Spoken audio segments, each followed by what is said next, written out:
কে এসেছেন মা?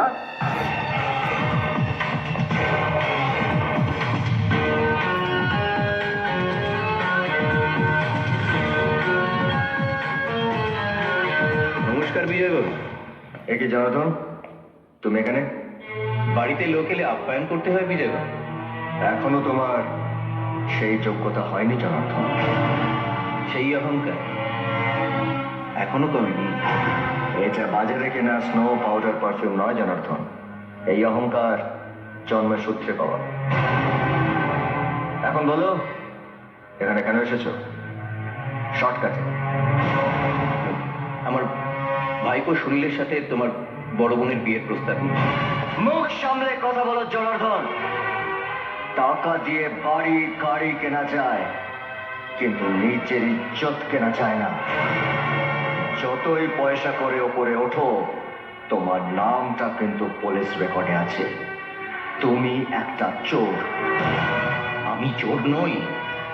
কোন সালা বলে আমি চোর? আমি চোর নই। আর বাপ, তুমি একটা চোর। আর একটা চোরের এই বাড়ির দরজা দিয়ে ঢোকা নিষেধ। বেরিয়ে যাও, বেরিয়ে যাও, এই বাড়ি থেকে বেরিয়ে যাও। এসে যাও।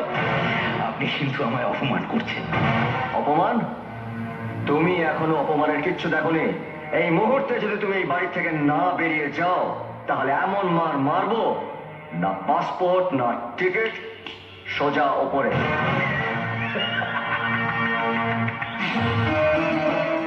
মহাভারতের শকুনি আর রামায়ণের মন্থরার পাই করা মান আমি। যেখানে ঢুকবো হয় কুরুক্ষেত্র, নইলে লঙ্কা কাণ্ড। বেশ,